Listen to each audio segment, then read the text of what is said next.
This week, we look at the tiny rural town of Wolsey, South Dakota, where the pillar of the community turned out to be just as awful as everyone else. Welcome to Small Town Murder.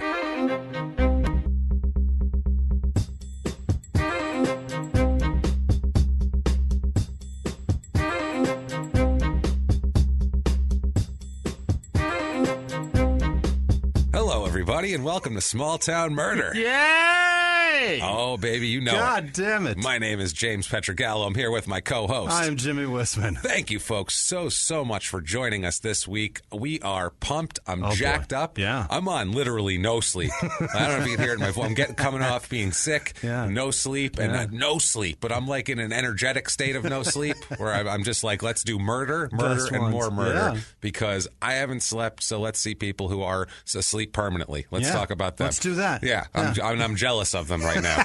I'm jealous of these people. Hilarious. Got to thank everyone this week for their just outpouring of iTunes reviews. You guys keep this train. You keep the coal in the train. It's true. It's an old-fashioned train. We can't afford a new one, so we have to shovel coal in there. And that's why you can't sleep. You have to stay up all night shoveling this shit in. Got to make sure the coal stays in the fire. Got to keep the fire hot. Right. You know what I mean? So you guys are performing huge piles of coal for us to shovel in there. So thank you guys. It's amazing. I stutter through it because I don't know how to tell you guys thank you. It is. Enough. It's overwhelming. You're it doing really it. Is. It's the You're best. Doing it. And I'd have to tell you guys that on the business end, those iTunes reviews really help. They do everything. They drive you up the charts. It's such a weird algorithm that iTunes has, and those count very heavily on there. So new reviews, all that stuff. So if you haven't done it yet, if you're a new listener, old listener who hasn't done it yet, I shouldn't say old listener, make you feel old. But if you're a seasoned listener, an original, a veteran listener, and you haven't done it yet, all of those sound terrible. Seasoned, that doesn't sound good either. That sounds like they're like a leaf ready to break up and blow away in the wind. That's terrible. If you're any of those things, please get on iTunes. Please just give us 5 stars. It doesn't matter what you say. We're not. This isn't for our ego or anything like that. No. Like we said, it's just the 5 stars drive us up on the business end. So if you could do that, it would be spectacular and more than appreciated. Yeah. If that's not enough for you, like so many people this week, and guys, we have to thank you again for your Patreon and your PayPal, because this week, a lot of you guys, if you follow us on Twitter, you might have noticed people tried to rob us this week, basically. What? People were trying.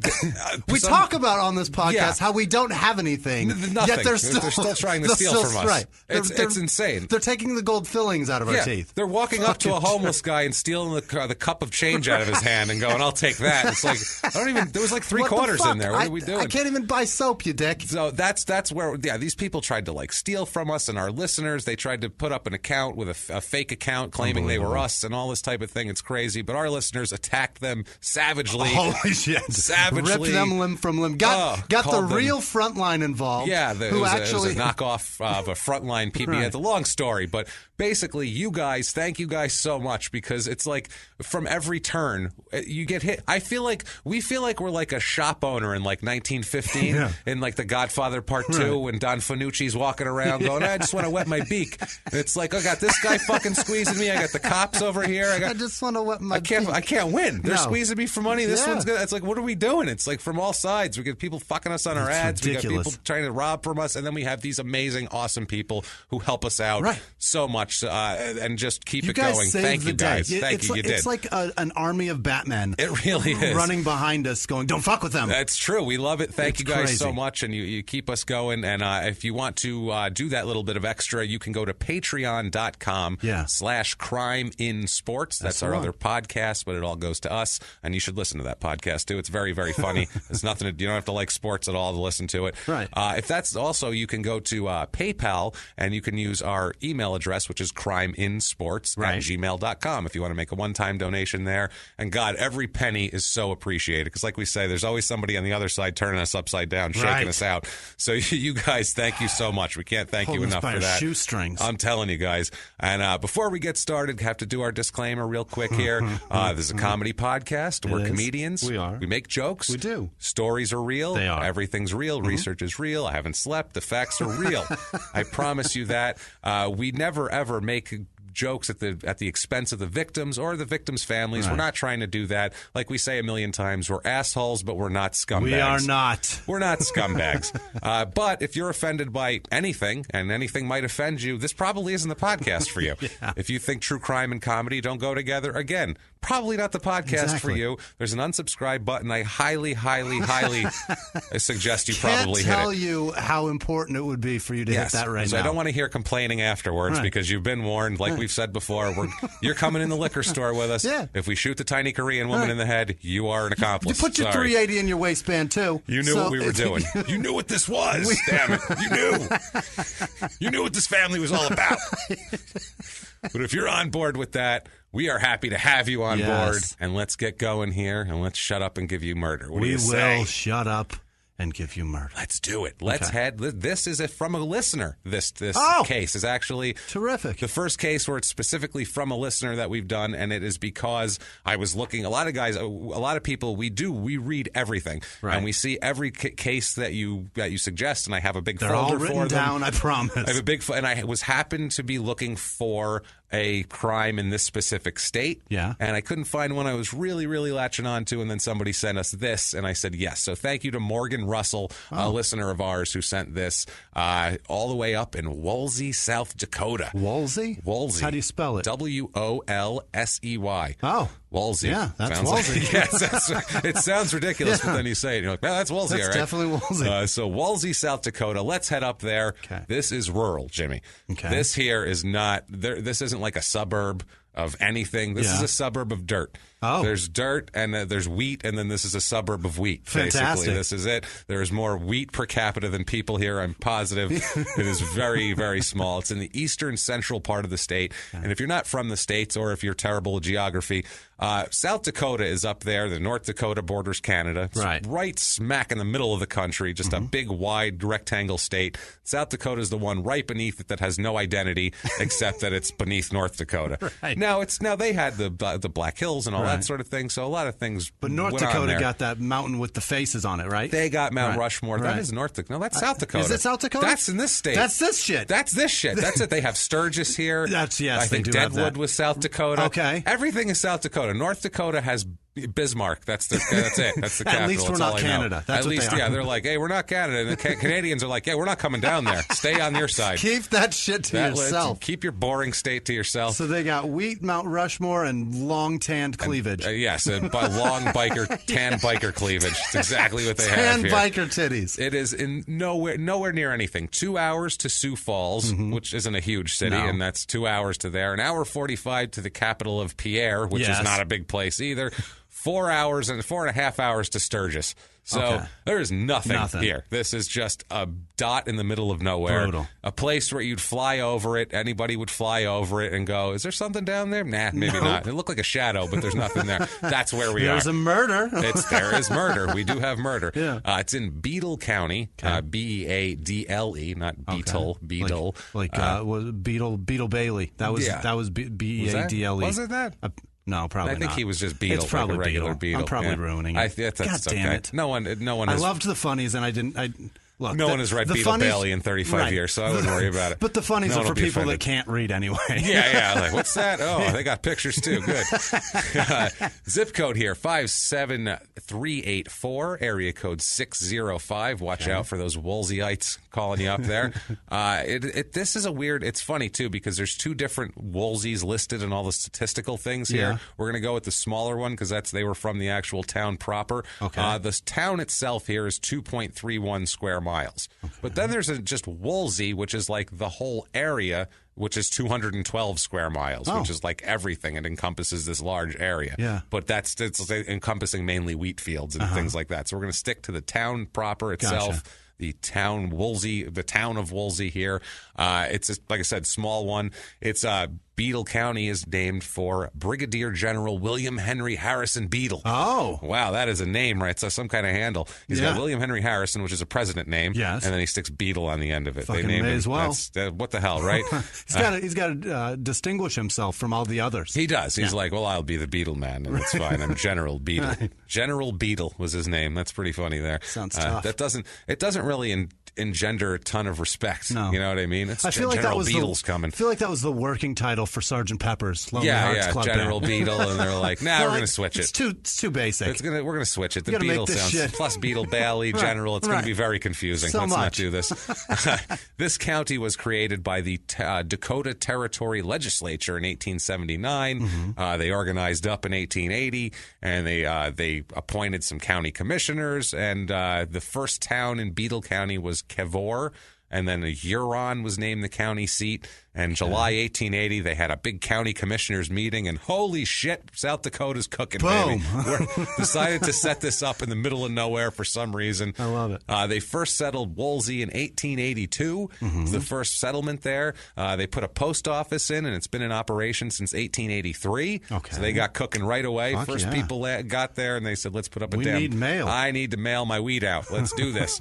They organized the township in 1884, and they named Wolsey for Thomas Wolsey, who was an English cardinal, which seems like a really strange reason to name a town in the late 1800s in literally the middle of America. Like, that's just a strange... What about that English cardinal guy? Let's name it after him. All right. Remember the man of the cloth? Let's name it after that. When a man that fought, that's a hero... that's the county, and then we'll just name this guy for that. Whatever. It's so it's just such a strange thing to just random. Like, there must not have been very many people there. Yeah. Is the way I could look at it. There was like one guy he's the only guy who had an idea. And they're like, yeah, all right, Wolsey, we'll go with that. Shit, that English, yeah, whatever, fuck it. Not a lot happened here. This is not a town with a lot of history. People moved there. They watched wheat. They sat there, and they died. That's pretty much what happened. That sounds accurate. Richard Warren Sears, who founded Sears Roebuck. Sears, which is the terrible going out of business. The worst department? Is that even a department store? I don't know. I think they have like a couple hundred stores left, and they're all currently on fire. Right. I just know that. They're currently just on fire. And it says fire sale. Yeah, fire sale. They just light it on shit fire. out on the sidewalk, and you just go out there, you pick things out. I think you throw a couple quarters down and you walk away. I don't think they have much going on. Sounds like their way of exchanging goods for services. Well, this guy, much like Sears would be now if you worked at Sears, he started his retail career by selling unclaimed watches while working at the railroad service station in Wolsey in the early 1880s. He's a grifter. Yeah, people wouldn't. Yeah, they just lose a watch, pocket watches. I'm sure you lose that easily. That's inventory. That's it, right? That's inventory. That's it. Next thing you know, he's starting a store, and then now that's Sears now. Guys selling unclaimed shit on the sidewalk. Sears started from robbing the lost and found. That's it. What an that's asshole. Sears. Yeah, that's what I mean. I don't feel bad for them going out of business. Not at all. Fuck you and your shitty tools. I got arrested and your for stealing from that place. You guys stole to begin with. Fuck you. You stole from Sears? I did. That's the weak. Was this the MMA video game? Yeah, that was that stuff. Yeah. Oh my God, this is nothing sadder than stealing from, especially nowadays. That would be like taking the cup out of a homeless man's hand. It's the same thing. They'd be like, it's on fire. It's free. It's free. We don't even have a store anymore. That barely costs any money. Why would you steal from us? You realize you're in a tent, right? This isn't even like a physical store. We've just pitched a tent because we got kicked out. We don't have any sort of magnetic detector when you walk out of here. Just pay for it. They just put a sign, like their own cardboard handmade sign, says Sears up in front of a grocery store sign, and they set up camp out front. No, it's Sears now. Come on, everybody. Pay, ... please. Craftsman tools? Who wants some? We got them. No, we don't have those anymore. Fuck it. All right. Maybe there's some in the lost and found. Let's figure it out. Yeah, they did. Somebody bought them. I don't know. Somebody better than Sears, I hope. Probably. By 1900, the population of this booming metropolis was up to 122. Jesus. So just cooking right now. They started early around that time. Wolsey started holding their annual goat races. Oh, my God. Get out of here. They race fucking goats. And they bet on it. I'm sure they do. It's a weekend summer event which would bring hundreds of people from miles around. Yeah. People, let's go to the goat. Why are we going to see goat races? What's the allure? I'd rather go watch a guy sell unclaimed watches on the railroad tracks than watch goats race. Unbelievable. That one actually went in the direction it's supposed to. Yay. Wow. Races stopped in 1983 due to the stupidity of the affair in general, I would imagine. I don't know why. Due to lack of interest. Due to just general idiocy. Population of this town is about 400 right now. Okay. 400. So the whole area, like I said, that big giant Wolsey area is about 900, but this is the smaller one. It's about 398 people right now. It's down 10% since 1990. Great. So people fleeing, bored by the wheat. Fuck yeah. Or they're just dying and no one knew was moving there, which is probably They're happening pissed too. the goat races are done. You know what? People said, no more goat. Fuck it, I'm out. I'm leaving. I'm moving. Washing my hands. Fuck this place. Done. Median age here is about 40. Right on the money, 40, which is a couple of years older than the normal median age. Male-female populations are right on the money as far as few more females than males. A lot of times, like we say with these small towns, when you get under 1,000 people, stats get skewed a lot because of the small population. Married population here, 73%. Wow. That's a shitload of married people. Normally, it's about 50-50. Yeah. So 73% married, only 27% single. Not a good place to find find love. Yeah, if you're looking for people, Wolsey's not the place. No. I'm going to say go ahead and move to Pierre or somewhere a little less horrible than this. Head over to Sturgis. You get a new wife every year. Every year they'll come in and they'll be so hammered they won't even remember you married them. It's longer fine. boobs every year. They get longer and longer. Everything here is lower. All the single numbers are lower. All the married numbers are higher. That's pretty much it here. Race of this place, it is white. Yeah. This is the whitest town ever. It's 99.23% white. Holy shit. That is fucking white. That is super white. Wow. That's just shocking. Yeah. Like Norway would be like, that's a lot of white people you got there. That's too many. You guys should definitely go outside the box a little bit. Yeah, 0% black, 0% Somebody Asian. mail order a bride in. Nope. Jesus. They have 0% black, Asian, not even any Native Americans, which I thought you'd find up there. Yeah, But that they is fascinating. Cleared those fuckers right out for wheat. Get out. We got to sell watches and grow wheat, baby. Let's move it. Fucking TP out of here. Get out of here. 0.77% Hispanic. Really? So there's 3 guys. Yeah. There's It's 3 a dudes. couple. Yeah, there's a couple, and there's a small child. Maybe that's it. There's So sad. a landscaping team for the one of the large. I don't know what it. I'm sorry, I made them landscapers, but I'm trying to. This town, I figure they'd be like, we need bring in 3 Hispanics. We need 3. Just 3. Just 3 though. Just 3. God damn it. Make them all guys too, because they'll reproduce they're like Mogwai. You get water on them, they start shooting out everywhere. We got to calm them down now. I feel like that's the general pervasive attitude there, even though that might not be true. It's probably pretty close. It's probably pretty close here. Religion, it's a religious town. As we'll get into, our folks here are pretty religious. We're going to talk about 62% of the people are religious. It's normally about 50-50. 13% Catholic, which is more than I would have thought. About 1% LDS. The rest are all other Christian faith, which is Presbyterian mainly, which we're going to get into. Right. 0.0% Jewish, 0.0% Muslim. Let's be honest. They have 2 Mexicans. They're not going to get any. There's definitely not any Jewish people or Muslims up there. What are we kidding? They're definitely not forgetting 9/11. No, they're not letting remember. anybody in. They remember every day. They look up at that goddamn mountain somewhere nearby, and they go, "Not for you, boys. Not for you. We're keeping them out." Yeah, look at them faces of the presidents. You know They're grimacing. They're grimacing. They remember. Voting in this town, about 40% Democrat, about 58% Republican. Yeah. Kind of what you'd expect for a rural kind of farm type of town. Unemployment rate super low here, 2.4%.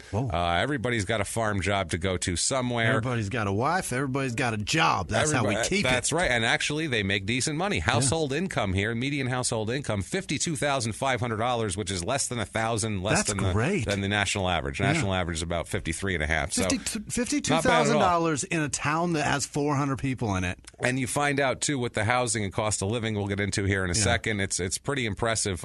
Most of the jobs too, they actually, except for there's a little more construction, extraction, maintenance, that sort of thing. That's where fracking's at. Oh yeah. Well, North Dakota, big time. North Dakota is. I just figured that whole general area of the country is all fracking. It's all buckle up for the earthquakes, people. I'm sure. I know Oklahoma has 800 earthquakes a year now. We're splitting rocks. We're gonna find oil. They're like me. They want oil so bad. They're gonna find it anywhere. They will break a fucking rock and squeeze it out of it. I love that Oklahoma used to have 2 earthquakes a year. Now they have 600. It's just going and they're going. That has nothing to do with fracking. fracking. It's just normal. It's like, I don't care. Well, if you think you need to frack, that's fine, but admit that you're causing the earth to move. Like, just go, it's going to fuck shit up, but we need the oil. I'll appreciate the honesty. We live 4 hours from Sturgis. Do you guys want to drive there? Yeah, really? We need to get the oil. No shit. So otherwise, too, the jobs are actually kind of on point, except for there is zero arts, design, media, sports, entertainment. None of that going on in Wolsey. 0.0%. No legal either there, oddly enough. Really? No anything like that. Cost of living, we say 100 being par average. Cost of living here is 79, which is fine. There's a couple things that are higher because you're in the middle of nowhere. Groceries are going to be a little higher, that sort of thing. Housing, though, 33 out of 100. Cheap as free. Shit. It's free. It's just like you're buying it at Sears. You squat in a wheat field and a house will pop up. Don't worry about it. It's buying it at Sears. That's all it is, man. He's out there doling out old watches and houses. No problem. Here you go, guys. They used to sell cars in Sears Roebuck magazine. You could buy a fucking car, like a Hudson or some shit. Oh, of course. I forget the brand, but median home cost here is only $61,500, which is excessively $125,000 lower than the national average. That's unbelievable. Yeah, a lot of the houses, I mean, there's a good amount, 30% of the inventory there of their house, not inventory, but of the houses are worth between $40,000 and $80,000. Wow. So that's a good amount. There's a nice low end on that. Yeah. You can live there with not a lot of money. And if we've convinced you to move there, stare at the wheat, and sell old watches, we have for you the Wolsey, South Dakota Real Estate Report. Fantastic. Not a lot here in terms of this available real estate. 2-bedroom apartment, average cost here is $644, which is about $400 less than the national average. I found one home for sale. Really? One that I could confirm. Their welcome sign just says no vacancy. No vacancy. One house. If you got that, that's fine. And it's a nice house for a cheap price, too. It's a 4-bedroom, 2-bath, 1,680 square foot house. A nice house here on Commercial Avenue Southeast. They have a commercial avenue in this town. Because it's commercial as $62,000. Wow. For this. And it's a nice little house. Yeah. Like, not even little. Nice house. $62,000. Not bad. Things to do in Wolsey, as you might imagine. On the town, the whole Facebook page of the town, which usually has all the events and everything like that, they have one thing. Under sightseeing. One thing. One thing, and it's not really a sightseeing. It's Angels DIY Crafts. And it was like a picture of like a painted jar with like some shit in it, and then that was Come on down and make some shit. Come look at that shit. Grab a couple of wheat stalks on the way in, stick it in there, decorate. Grab a mason jar. We're going to teach you how. Bring a goddamn pallet, and we're going to teach you how to make shit out of it. We're going to do it. Yeah, but that's not it though, Jimmy. No. You think that's the only thing to do? Just to DIY crafts? Shit, no. Because in 2008, the goat races are back, baby. Oh, really? We're racing goats again in Wolsey. Let's do it. We ran out of pallets. That's right. Ran out of it. Yeah, it's back to the goats, man. Goats they're at the Lions Club goat races at 7 p.m. at the softball field in the southeast part of town. They run them in the softball field? In the softball field. They're willing to just fuck that grass shit up? Everywhere. Ripping it up, shit everywhere. Your goat just shit on second base. That's all right, though. That's no thing. We'll rake it up afterwards. It's nothing. That's all right. Do they run them in a circle, like I around don't know, the bases? Around the bases, like it's a mustard ketchup relish race at a baseball game. I'm not sure how they do it. I'd watch that shit. If they dressed them up in little costumes, I would absolutely watch that, no doubt. Especially if they got mustard relish and ketchup. God, you know it. That's awesome. Crime rates here, what we're interested in, obviously, very average. Property crime, very average. Violent crime, murder, rape, robbery, assault, very average. Slightly below national, but nothing to be bragging about. All right. Nothing to be like, we're safe. Don't get too excited, people. Don't get too excited. But violent crime there, really not that high as far as what we think of as like a murders and rapes. But like a robbery or assault or something, that's a little bit different. And let's find out a couple people from the Wolsey area here who lived in the Wolsey area. They're not from the Wolsey area. Let's talk about William and Sharon Guthrie. Okay, let's talk about them. William is actually Dr. William B. Guthrie, but he's not a real doctor. He couldn't fix you or do anything. He's a Presbyterian minister. What an asshole. So he's a doctor of theology and religious studies. Dick. No offense to you if you're if you're religious, that's fine, but I get that a doctor means you know a lot about it, but that's not a provable thing that you can really know about. It's like, I remember you could, at that point, like I said, you could be a doctor of He-Man at that point, because you could know everything about He-Man and then you're a doctor. Not saying that religion is fake like He-Man. My opinion doesn't matter in this. You guys do whatever you got to do. We're not going to shit on people for their beliefs. But the doctor seems silly to put in front dumb. of you. Sorry, you're not a fucking doctor. No. If you're a doctor, fix my shit. If not, sorry, you're not doing it. I mean, my brother-in-law's a doctor. He has a PhD in English. Yeah. In English studies, but he's a professor. So again, not a doctor. You're not a doctor either, sir. Sorry. So you know what I mean? It has nothing to do with religion. It's just a matter of It's not something that you could prove that you know. My English teacher was a doctor too. Don't do that. Stop it. Stop. And then people, professor. Yeah, and then people get an honorary doctorate and they call themselves doctor celebrities, and it's like, you are not Dr. Bill Cosby called himself doctor. It's like, motherfucker, that is he's the opposite of a doctor. That shit by the way, he is medicating people, putting them in an anesthetized he's state. He's making them require a doctor. That's though. more like it. Yeah, Stan Lee is essentially Dr. Spider-Man. Then what the hell? What's the difference? Why not? So Dr. Guthrie here. Okay, not calling him Dr. Guthrie. So William Guthrie, the minister. Fucking Bill. His name is Bill. And that's what he goes by too, Bill. That's what we're gonna ease into calling him Bill. He's not even earned William yet. Well, Bill here, Dr. Bill, marries Sharon. I want to call her Shannon for some reason. Marries Sharon in 1966, and they're together for a long time. He's a minister. She works everywhere at medical places. She does like medical accounts, billing type of thing. But she's more of a doctor than he is. More of a yes. She could probably actually help you if you were injured more than this guy could, I'm sure. But he would. He needs WebMD for sure. He would pray for you, though. Yeah. He would pray for you. He would. He could get that done. He's a doctor of it, so it's going to be a really good one that's going to work. It's going to work immediately, too. It's not even one of these ones that kicks in later on. The blood, it was like you know when you hold the hose? Yeah. And then you let it go? Yeah. That's what happened to the blood when you said that. Unbelievable. The Guthrie's here. And again, apologies if you're religious. We're not trying to make fun of you at all. We're making fun of someone who takes themselves too seriously and calls themselves doctor. Right.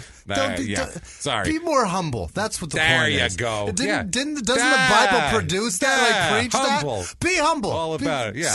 Have some fucking humility. Jesus didn't call himself Dr. Jesus. I'm sure he knew plenty. He's the founder of the shit. He fucking knew plenty. His dad was God. I'm sure he knew about God. That's what I mean. So he wasn't Dr. Jesus. Patient zero of Christianity, for Christ's sake. Yes, exactly. Patient zero is a great way to put it. So this couple, they move all over the place. Oh, Christ. This couple, they move all over the place. All right. Bill and Sharon. They go everywhere, working at different churches. And these pastor, minister types, that's what they do. They move everywhere. They're all over the country. Wherever there's a different church, they stay a place for a few years. They move to a different place. I feel like they go and look to be like the main pastor that settles there. And like, I don't know if you have to go to 5-8 churches before you figure that out, before you find one where you fit, or the guy ahead of you dies while you're there, and then you get to take his spot. Like I don't know how it like Doc Hollywood. Yeah, I feel like that's what's going on here.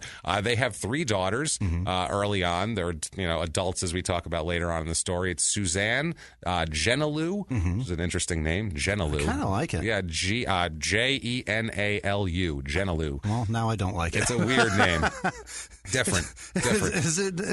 It's just weird. Like Mary Lou, like Jenna Lou. Right. It's strange. But figure out how to spell Lou. Like that's not, with one. That's I don't know. That's weird. It sounds Asian. And Danielle. Fucking Andrew Jackson. Sorry. Ladies and gentlemen, Jesus. Andrew Jackson, my partner, folks. Andrew Jackson. As I said it out of my mouth, in my head it goes. Well, it was your voice going, "Shut up, Andrew." Well, I said they imported 3 Mexicans to landscape one of their buildings earlier, so this is just an Andrew Jackson episode. We apologize. We suck. Right. Please find our ignorance charming. Right. Thank you. We mean no harm.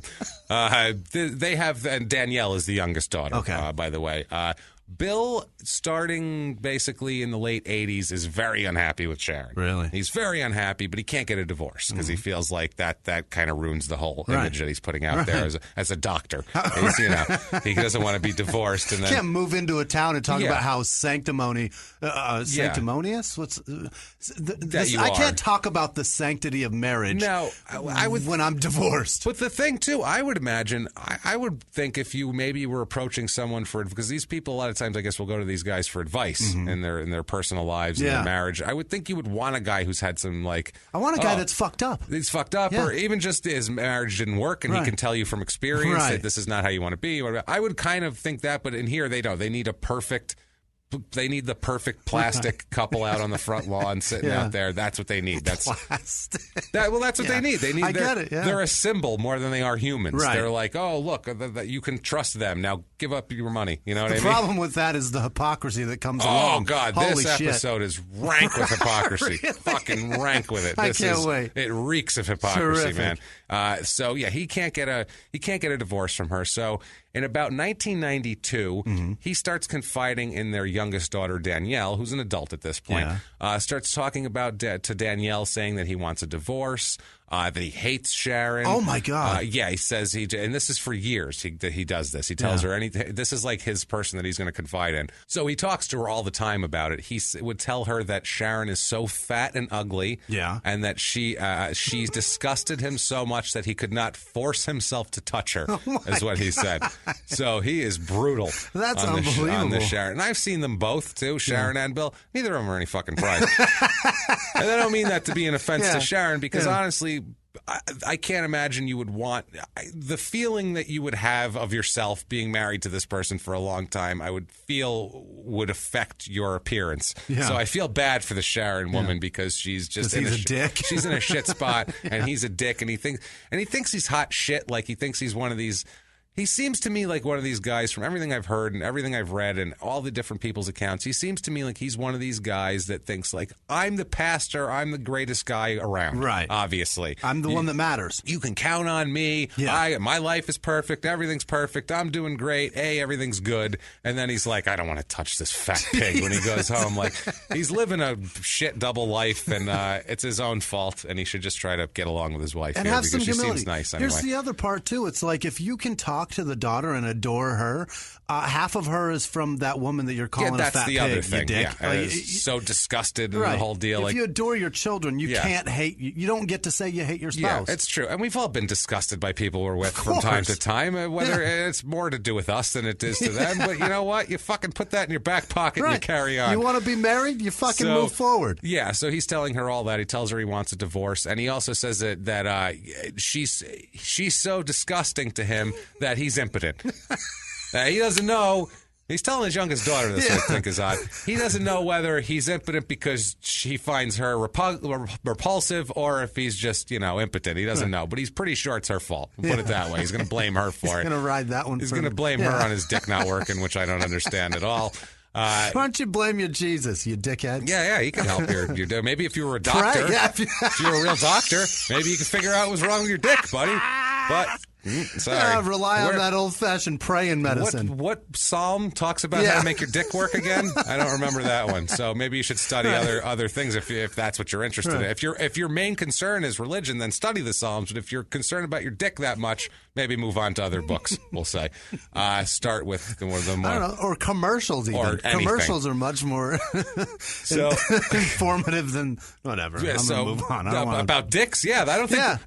And to be fair, I don't think the Bible claims to know anything about dicks. That's the other thing. The Bible does not claim to want to fix your limp dick at all. So, but it does claim to know what you should use it for. Yes, and when you should definitely. But if it's not working, that's on you. That's I don't know what to your tell you. You got to problem. find a real doctor at that point. So we're going to offend all the religious listeners, and we have people that are religious, and apologies, but we're trying to be as friendly as possible about this. Starting in 1994, he's had enough with the whole thing. Okay. He's had enough with her, but rather than just get a divorce and save everybody a lot of trouble and move on with his life and try to try to make amends with the church about that whole situation and do that and, be an adult and a man about it. A grown-up. Rather than that, he starts an affair in 1994 with a married woman named Debbie Christensen. Well, I mean, they're both married. They're both married, which is even worse because this is a person who comes to his church. So not only is he fucking his wife over, but he's also screwing over one of his parishioners. He's fucking the audience. It's you terrible. Don't fuck the audience. No, you don't. You don't fuck the audience here. This is not great. This is while he's serving as a pastor in Orleans, Nebraska. Okay. So he's down in Orleans, Nebraska, which I can't imagine is a just probably as much to do there as there is in Wolsey. He's excited to get to Wolsey for the goat races. That's how little's going on in Orleans, Nebraska. He's out there getting road pussy. Yeah. So, well, they lived there at this point. Oh, okay. I thought you were saying he was on the... They traveled from... Okay. They lived a few years here, a few years there, and they happened to be living there in the early 90s, and he meets Debbie Christensen and starts getting it on, and they tried to keep it secret. Obviously, that would be the smart thing to do for him. But there's rumors everywhere. It's a tiny town. Yeah. The church, you can't be banging around in a tiny town. Everyone's going to know about it. It's the way it is. You don't just show up somewhere with her and you didn't just run into each other. Why's your hand on her ass? Stop that. We know. Oh, you guys were just having a meeting at the motel down the street there. Yeah, okay. She's also an elder in the church, too. So she's like, this is bad. Yeah. The pastor and one of the elders, this is a scandal for a church. He's fucking a coworker and the audience. And the audience this together. And especially in this environment, really not great. Right. So not great. And the rumors got to be so much that his superiors at the church suggested, you know what? Maybe another town for you. What do you say? Maybe you kind of... What do you say? You don't want to be here. You don't want to be in Orleans, do you? Why don't you go somewhere else? What do you say here? Now, he denied everything. Really? He told his boss that no, that didn't happen. He told the congregation. He gathered them together. He said, this is a vicious lie. Really? They're trying to put me in a bad spot, and it's not true. He persisted. He said, doesn't even matter. If I wanted to, I couldn't because I cannot consummate a sexual act because I am impotent. Wow. Impotent. Unbelievable. Telling everybody that he can. My dick does not work. That's desperation. Praise Jesus. Have a good Sunday. That's when you're desperate, when you pull that card. Like at church? Yeah. I would say. It's even more desperate. These people came for a fucking sermon, and he's like, let me tell you about my dick and it not working. And they're like, what is going on here? If anybody here has heard a rumor that I'm sleeping with her, not true. Listen, I can't even. You come on up here right now, try to jerk me off. I dare you. Nothing happens. Nothing. Guaranteed. Right now. Watch. I got the lippest dick in this town, baby. Bring it on, bitch. I'm passing this around like a collection plate. Let's go. Come on, Get everybody. Your fist on everybody lay hands upon me. Let's go now. Come on. So, July 1996, the family relocates to Wolsey, South Dakota. Okay. And July of 1996, he begins as a pastor for the First Presbyterian Church in Wolsey. Okay. The congregation loved him. Yeah. He's apparently a magnetic guy in the church.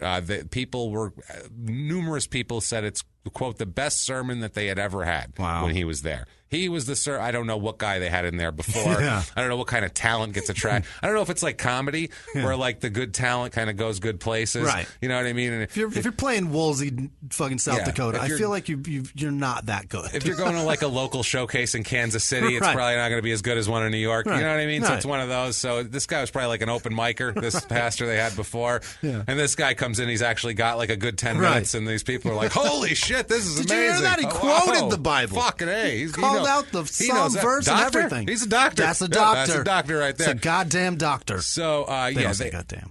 No, they probably don't. So they love him. Everything's great, and he's up there, out of sight, out of mind, but not quite because he's still banging this broad down in Nebraska. Kansas? Oh, not and really? Kansas. Yeah, he goes down to both of them. He meets. It's terrible. He would say that he's attending counseling with the other, because they do like pastor counseling sessions where they all get together and talk about shit, and then the elder pastors tell them how to, help their flock or whatever. That's kind of what they do here. So he would go there, and he would also go to Kansas, and he would say that he was having meetings or church meetings or that sort of thing, and he would meet up in motels in Kansas and Nebraska with Debbie Christensen. And oh, by the way, dick working fine. Yeah, just he could fucking cut glass with this thing when he's in a motel room in Kansas. Now when he's with his wife, it only works in Kansas. It's regional. It's regional. You know what I mean? It's a regional dick. So one of those regional dicks. You've heard a lot about it, I'm sure. So for years, everyone knows about the regional dicks. It doesn't work everywhere. It's like a phone plan. Right. It's like if I call from here, it's going to be roaming. It's going to be terrible. My dick's not going to work. My dick's in roaming. I'm sorry. Unbelievable. So over the years, they talk about him being single at some point. So they could be together, and they start talking about this. They both want to be single so they can get together, blah, blah, blah. She actually gets a divorce. Whoa. She actually... She followed through. Church elder, actually. I mean, maybe she also realized if I'm having an affair with this guy for years, maybe I don't really like my husband. Maybe I'll divorce him. I don't know what her point was, but She got a divorce, and she was like, your turn. Yeah. And he didn't want to get a divorce because if he gets a divorce and then hooks up with this chick who he's been saying he hasn't been seeing forever, he just looks terrible. Then he admits the affair. He's a liar, and the ministry, he's going to have a bad reputation. Put it that way. Terrible. Unbelievable. Finally, she told him she was tired of sneaking around.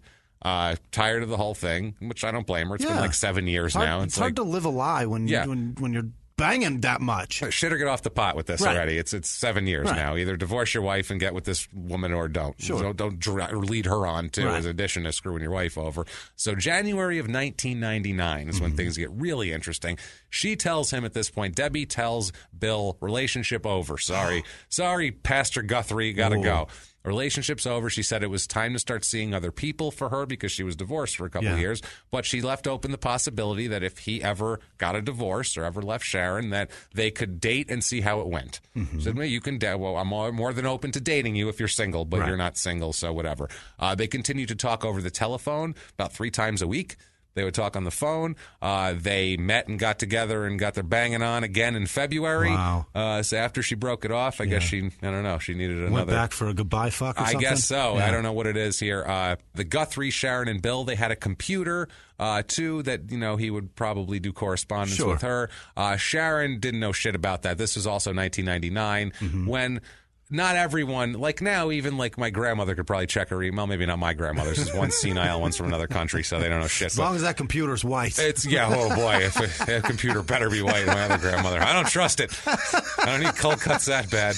So she doesn't know it. And back in 99, there was people who were just like, can't turn a computer on. And they just waved it off and they didn't care. She had access to the computer but didn't know shit about the internet. I feel like they still got MS-DOS, too. They didn't get Windows 95 or 98. Her daughter actually showed her twice how to use like a web, like how to get on the internet. They got Windows 95. And all she would do, though, is she would send and receive email. And she just knew how to get on her email, check her email. Like old people in the late 90s. You get on your email, you check your email. Click, X. Done. That's it. She knew nothing about the internet. And search history. And she had no interest in the internet either. She didn't even want to know about it. She's just it's like, a fad. I don't care. This shit's going away. That's what people would think, too. And that's a lot of people thought that. A couple other things about her. One of her, she's not a real exciting woman. She's, works at the medical place. Or she's a pastor's wife. She lives in Wolsey. She has no interest in the internet. Right. Her favorite drink is chocolate milk. Wow. Favorite drink is chocolate milk. She drinks How did you find that I haven't slept in days. I'm up these people's asses. Trust me. She drank, plus you'll find out it comes in. Okay. But she drank it every day. Really? Chocolate milk. Loves this chocolate milk. Every morning she needs chocolate milk to start the day. How old is she? Jesus. She's a young at heart, Jimmy. She's young at heart. Now, Yoo-hoo won't do. No, God, no. That's chocolate water, which is, I love Yoo-hoo. I fucking love Yoo-hoo so much. And so do you. It's great. And I love fudgesicles because that's just frozen Yoo-hoo. And that's all it is. Delicious. It's absolutely frozen Yoo-hoo. They're amazing. I swear to God, you melt about 5 fudgesicles, you got yourself a can of Yoo-hoo right there. I know it for a fact. Someone try that. Someone try that experiment. I don't know how many would equal. Just melt a 12-pack of them. I don't know how many would equal 11 ounces of liquid because Yoo-hoo is 11 and not 12 because you need that extra space to shake it. A fudgicle's probably like 2.5 ounces. Is it that much? Probably I feel take like 6 of them. Yeah, probably 5, it's 6 probably of them. a couple shots. Throw it in there. Yeah. I'm going to do that's an experiment. Everyone out there, get yourself some fudgesicles and some Yoo-hoo and compare and contrast. So I've been wanting to do it for years. So this is the shit I think about. This is what's wrong with me. Unbelievable. Like I think fudgesicles and Yoo-hoos are very much alike. So early 1999, Suzanne, Jenna Lou, and Danielle, all 3 daughters knew that their father was unhappy in the marriage. At this point, he might as well be wearing a hat that says "This marriage sucks." Like, it might as well have had that on. And she's wearing a shirt that says, with an arrow pointing, that says, "I'm with Limp Dick." I'm with Limp Dick. And then she's got another one that says "Got Milk" because she really wants chocolate milk. She's got 2 T-shirts. That's all she owns, this poor woman. Feel bad for Sharon. I really do. Yeah. Wow. So he told Suzanne, who was the oldest daughter, that he no longer loved Sharon and he planned to get a divorce after Jenna Lou is married in June. Jenna Lou's got a mid-June, I think June 7th, actually, wedding date for 1999. Okay. Suzanne had just gotten married earlier, and there was a scene at her wedding. There was a couple of... There was a little bit of drama at the wedding with that sort of thing with Sharon and something. So, but this, their Jenna Lou is getting married in June, and Bill is telling the daughters, we're getting a divorce after this wedding. So that's going to be last family time, so enjoy, basically, he's telling her, which is crazy. Can you imagine? He starts a clock, there's a countdown. Yeah. That's horrible. I'm giving her papers right after you say I do. Thanks, Dad. You just fucked my entire wedding. Yeah, well, everybody's going to know. Yeah. Everybody's going to know. He's going to be sitting there at the wedding telling everybody. You enjoying it? Beautiful ceremony, right? You know what's really great about this wedding? Last time I have to see that fat pig. Did she say I do yet? Okay.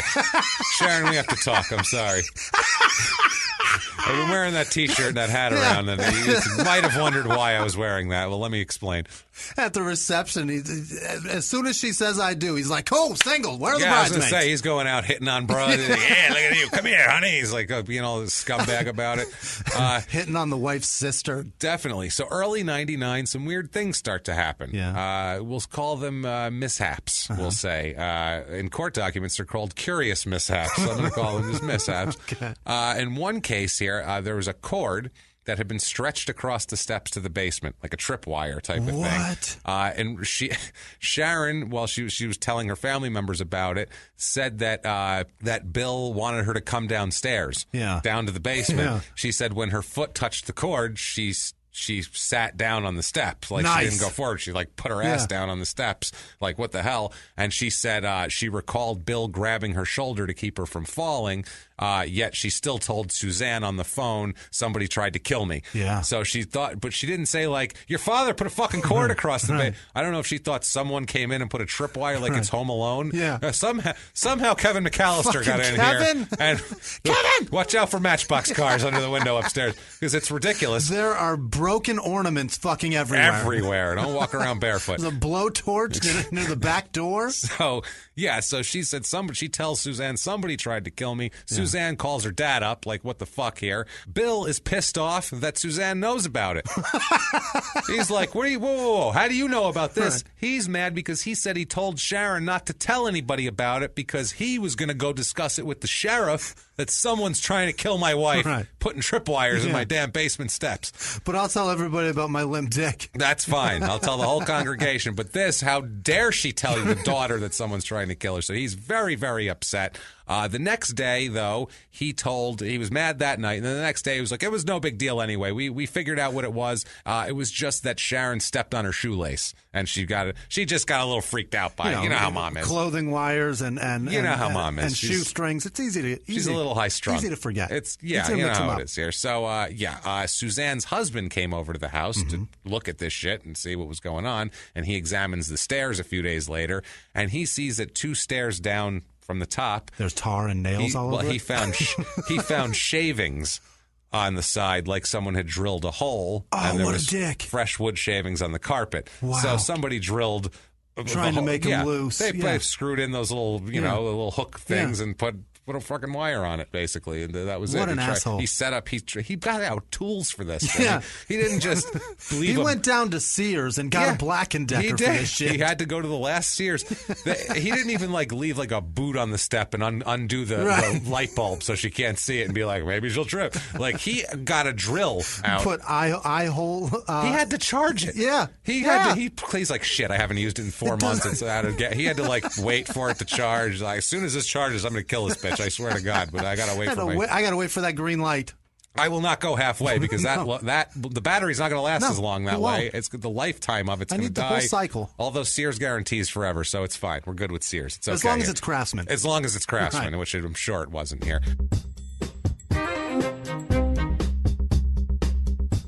And now back to the show.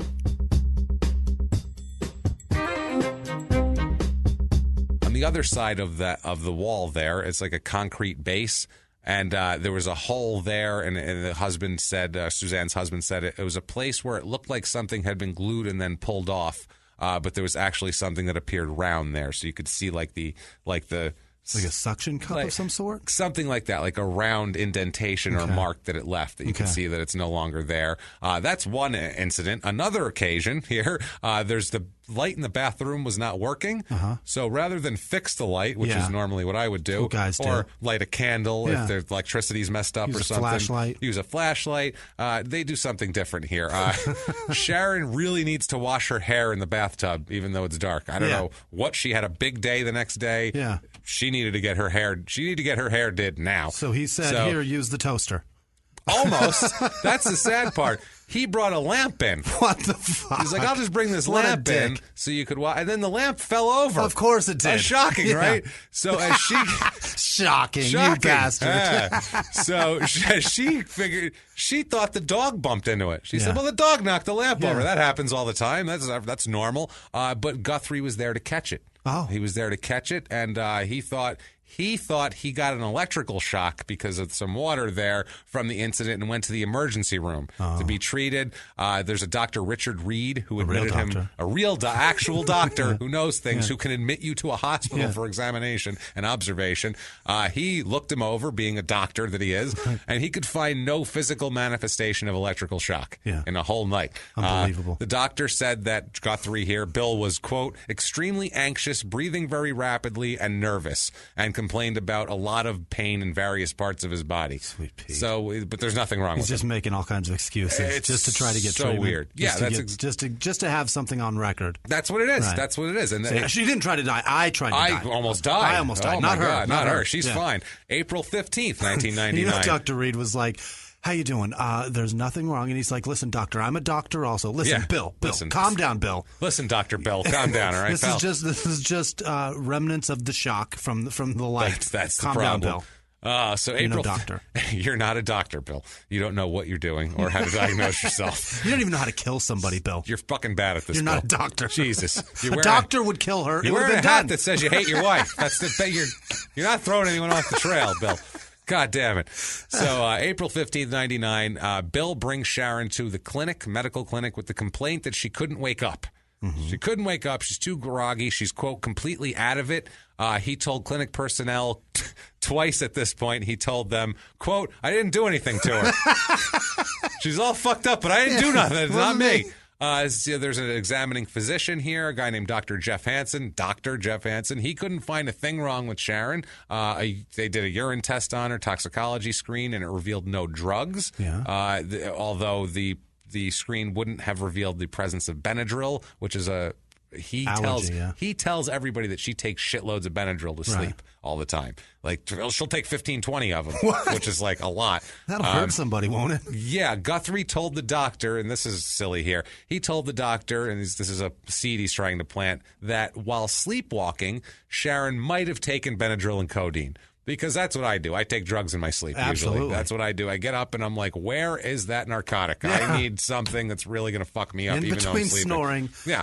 That's definitely something I've mumbled. I need codeine. Yeah. She could remember nothing of the incident. She didn't remember anything from that day the next day. She was like, I don't know what the hell happened. She did believe it was her fault, though, because she said that she had overdosed on her allergy medication, Benadryl, and herbal diet pills. Okay. So she OD'd on Benadryl and herbal diet pills, which I don't know if that's possible. Anything could be in those herbal diet pills, so I have no idea. I mean, who knows, honestly. Those aren't regulated it's for A shit. to Z. It's zinc. It's got everything. It's Centrum. But that could be some shit from herbal diet pill, though. That could be some weird... in 99, that could be some weird, ephedrine type thing. Could be anything crazy. Could be anything back then. She wanted to lose weight before her daughter's wedding. She felt bad about herself. And by the way, at her daughter's wedding, how she was so excited to go because Jenna Lou is going to be wearing her dress that she got married in. She's that's amazing. Repurposing her mom's dress and wearing it too. So she says she wants to look good and lose weight before her daughter's wedding. She said that, she hated being overweight, and she said her husband, she thought that Bill didn't like her because of it. So she was thinking it was her fault, which is so fucking sad. Yeah. But this guy's just an asshole and he doesn't like it because... She's taking pills to lose weight, fucking Saved by the Bell. Like, she told her daughter, this is the saddest thing. This is so sad. She told her daughter once, quote, "As soon as I lose weight, Bill is going to take me on a cruise." I'm like, that's so fucking sad. Christ. This lady feels like she has to be like worthy to be taken on a cruise by her husband. I'm like, that's so fucking sad.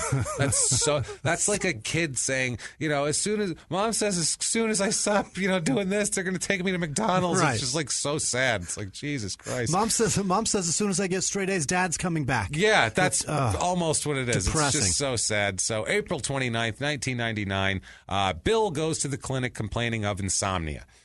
He sees a physician there. They talk about sleeping medications. She says, "What about Ambien?" He says, "No." He's taken Ambien and Xanax in the past. Neither of them were good. Now his medical records going back over 10 years say nothing of sleeping problems or any prescription, any sleep-related prescriptions at all. By the way, Xanax is amazing. He might have. That shit is incredible. Well, he didn't know that at this point, so he just said that shit doesn't work. So they found something else that he thought was a little better, which was temazepam. Okay. Temazepam, and temazepam, which is Restoril is the other name for it. That's what they agree on here. He says he'll do that. The root word is rest for one of them. The other one is time. Like, that's terrifying. Temazepam is the one. Temazepam. T-E-M. Temazepam. And then Restoril. So it is a sleep aid, and it's highly addictive. And when you look up all the shit about it, because obviously I looked up all these medications, they all say, like,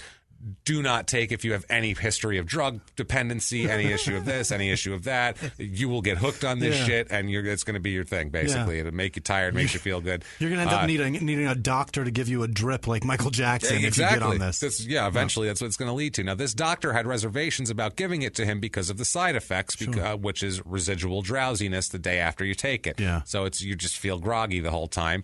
But he gets his prescription, 15 capsules, 30 milligrams each, and 3 refills on there. 30 milligrams. I don't know what the strength of this drug is. That seems like a lot. I'm not sure. He's supposed to take 1 capsule at bedtime. So later on in that day, after he gets this prescription, he tells his wife that he needs to that he lost the prescription. He tells her that would you call in another one, see if the doctor will write another one, because I can't find the prescription. It's gone. So she called the doctor and said, my husband lost a prescription. Would you mind calling in a second one for him? She said no problem. She calls in the prescription to a Stats Drug, which is the drugstore there. Bill goes to Kmart later that afternoon and gets his prescription filled. Yeah. Jesus, filling your prescriptions at Kmart. 2 hours later, he goes to Stats Drug and gets the other one filled. Okay. So now he's got 2 prescriptions now. So Sharon picked up the refill at Stats Drug. And the next day, he picked up another refill at Kmart. Holy shit. So now he's got all 3. He's got 60 pills now. Those are 15 apiece, so 4 times 15. 4 times. 4 times 15. So now he's got 60 pills, which is way more than he needs. That's a lot. He's stockpiling, and this is in less than 2 weeks. He's gathered that many pills up already. So May 14th, 1999. It's 7 a.m. Bill is at church. Church is like right next door. Yeah. He's at church. He comes home. Guthrie with his morning routine. He leaves the house and goes over there for about 10 minutes of, quote, prayer and devotion. Yeah. Goes over there, does his thing, whatever. That's how he gets going in the morning. When he returns, though, he says he notices that the hallway floor was wet. And he thought that was really weird. So he opened the bathroom door, and Sharon was in the tub. Oh. Unconscious in the tub. He said he tried to pull her out of the tub, but she was just too heavy for him to get out of the tub. But he said she's just too heavy. Yeah. So first of all, if you want to get your wife out of the fucking tub that bad, you fucking figure it out. At least get her fucking head out. Something. At minimal, pull the drain plug, dickhead. Something. So that's what he does. He pulls the drain plug, drains the water, calls for help, calls 911. People that get there, which is like his daughter, some people from neighbors, and police, everybody, they notice that he's not wet and only his knee is wet, which is interesting. Drugging across the tub, checking her pulse to make sure she's dead. Or he kneeled down on one knee on the carpet, which was wet, and then got back up. But that's exactly what happened. Didn't get down and put his arms in the tub and try to get her out, which is what you would do. Yeah. You wouldn't care about getting wet. Like, oh, she's a little moist. I don't want to do that. So he's not wet. Only his knee was wet. Also, he had no shoes or socks on when they pulled up. He took his shoes off so they didn't get... Which is strange because he just got back from church. He said, I walked in the door from church, walked up to the bathroom, saw the water, and went in there. And so somehow he took his shoes off at some point. Yeah. There she was. She is unconscious and naked in the bathtub. She is face down in an empty tub is how they find her. Oh, Jesus. That's how the medical people find her. They say that Bill was, quote, on his hands and knees sobbing and asking for help. 2 EMTs pulled her out and moved her to a hallway to perform CPR. Now, in there, they were soaked with water from pulling her out and getting CPR. And the tub was empty. And the tub was empty. Yeah. But they were soaked from doing CPR, but he struggled to get her out of the tub and didn't get completely a fucking drop on him. Yeah. Wow. Maybe he is Jesus. Maybe he's Jesus. The water parts when he tries to pull her out. Dr. Jesus. There he is, right here. We knew there was a Dr. Jesus somewhere in here. Wow. Ambulance leaves and a nurse comes, a woman named Bonnie Dosh. She's a nurse who one of the people who helps to attempts to resuscitate Sharon. She offers to take Bill to the hospital. She helps him, gather himself and, put his shoes and socks on and calm down and all that. Now, at the hospital, Sharon regains some heart activity in the emergency room. That's great. Which is amazing, and then there's some hope, but then she never ends up being able to breathe on her own and never recovers any brain function. Brutal. And by the next day, May 15th, 1999, she's dead at 54. Yeah. So, young woman, very sad, especially, too. She doesn't seem like she's had the best life. No. It seems like she's just been kind of knocked around. She was not physically, but just for Pete's sake. Yeah, this poor woman, man. That's so sad. Now, a Dr. Brad Randall, who's a forensic pathologist, performs an autopsy the next day. Obviously, they want to figure out what the hell happened here. They do the toxicology report, and they confirm the presence of different diazepam, lorazepam, which are anti-anxiety, and Oxazepam, O-X-A-Z-E-P-A-M. Oxazepam, something like that. It's a sedative, basically. Also, he said that they had to have been taken within 4 hours for drowning because they were only partially digested, these pills. Also, too present was a debilitating level of temazepam, which we've talked about, Restorol, but it's not a fatal overdose, but a debilitating enough to render her to make you immobile. There you go. The level in her system was enough to render her unconscious, is what he figured. Jesus. So that's a lot, not enough to kill her. The doctor estimated she ingested about 20 temazepam capsules. Wow. Which you can't do that accidentally. No. They're basically saying there's no way to accidentally take 20 of these pills. They're big capsules. Yeah. You don't, it said that she drowned because, quote, because she was incapacitated from the temazepam dose. In her judgment, her death was not natural or accidental, but the autopsy alone couldn't resolve whether it was suicide or homicide. Right. That's where they're at now. Did she take all these on purpose and drown in the tub, or what happened here? So those are the 4 ways that they can conclusively like we've said before. Exactly. So they have to figure that out. So there's only 2 left. It's not natural. Right. It's not accidental. Is it homicide or suicide? Right. What else is there here? Did she do it or somebody else do it? That's the only thing we got. So after the death here, Bill gives conflicting accounts of the drowning. Okay. Obviously. He says... How is he giving any fucking account? You weren't there, Bill. Shut up. Of what showed up. That's the thing. Okay. He's given different accounts. He reported to a Deputy Sheridan. The version he gave to Deputy Sheridan is way different than the one he gave to his daughter Suzanne.